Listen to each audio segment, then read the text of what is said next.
탄트라 하면 뭐가 제일 먼저 생각나세요?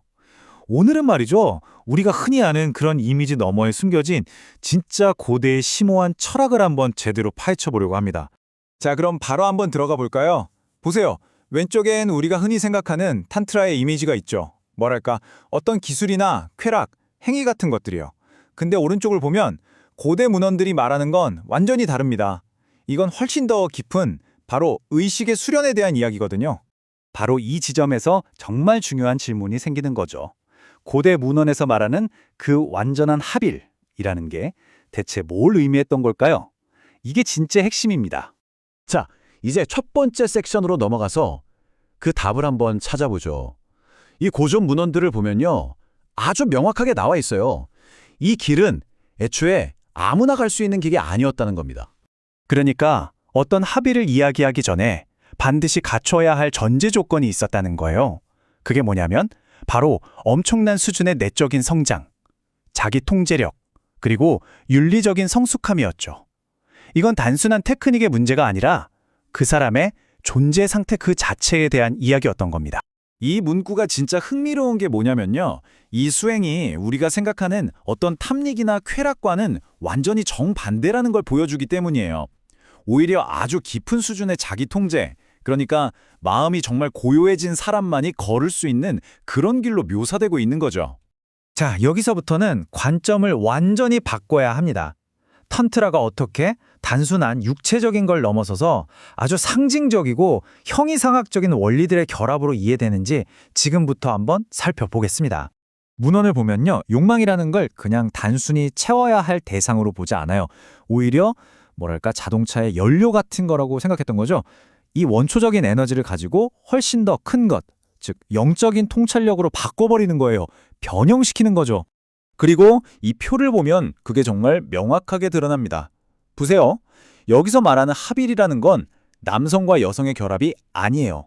그게 아니라 힌두 탄트라에서는 의식을 상징하는 시바와 에너지를 상징하는 샥티가 만나고 불교 탄트라에서는 자비로운 방법을 뜻하는 방편과 지혜를 뜻하는 바냐가 만나는 이런 우주적인 원리들의 결합을 이야기하는 겁니다. 이래서 고대 문헌들이 계속해서 경고했던 거예요. 제발 문자 그대로 해석하지 말라고. 진짜 수행은 바깥이 아니라 완전히 내 안에서 일어나는 상징적인 과정이었던 거죠. 목표는 단 하나, 의식을 뿌리부터 바꾸는 거였고요. 그래서 이 네 단계를 보세요. 이게 그냥 조건들을 나열한 게 아니에요.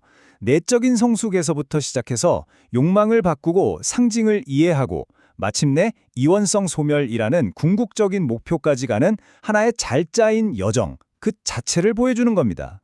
자, 그럼 이 모든 수련의 최종 목적지는 어디일까요? 그건 바로 우리가 보통 나라고 알고 있는 그것을 완전히 해체하는 겁니다. 생각해보세요. 우리는 평소에 세상을 딱 나눠서 보잖아요. 여기 세상을 보는 나라는 주체가 있고 저기 내 눈에 보이는 세상이라는 객체가 있죠. 그런데 완전한 합일이라는 상태는요, 바로 그 경계선이 스르르 녹아내리는 거예요. 주체와 객체, 나와 세상, 나와 다른 사람, 이 모든 구분이 완벽하게 사라지는 그런 상태를 말하는 거죠. 이건 정말이지 모든 반대되는 것들이 그냥 하나로 합쳐지는 순수하게 내면에서 일어나는 아주 형이상학적인 경험인 겁니다. 모든 것과 내가 하나가 되는 거죠. 자, 그런데 말이죠. 그렇게 엄청난 경험을 하고 나면 그걸로 끝일까요? 아닙니다. 고대 문헌들은 그 성공 여부를 판단하는 아주 명확한 기준을 제시하고 있어요. 그게 뭐냐면 수행의 진짜 가치는 그 경험이 얼마나 강렬했느냐가 아니라는 겁니다. 중요한 건 그 경험이 내 평범한 일상생활에 어떤 영향을 미치느냐, 바로 그거였어요.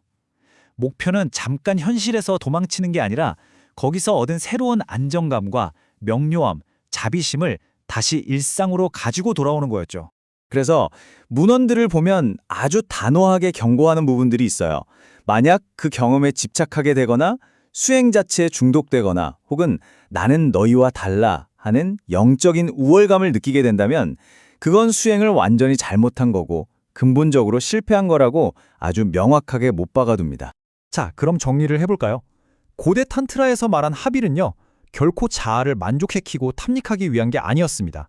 오히려 그 자아를 녹여 없애고 넘어서기 위한 아주 고도의 정신적인 수련법이었던 거죠. 이게 우리에게 마지막으로 이런 질문을 던지는 것 같아요. 우리가 현대 사회에서 어떤 연결을 찾으려고 고대의 지혜를 막 가져오잖아요. 그런데 그 과정에서 혹시 가장 본질적인 것, 바로 우리 자신에 대한 깊은 통찰을 슬쩍 빼놓고 온 건 아닐까요?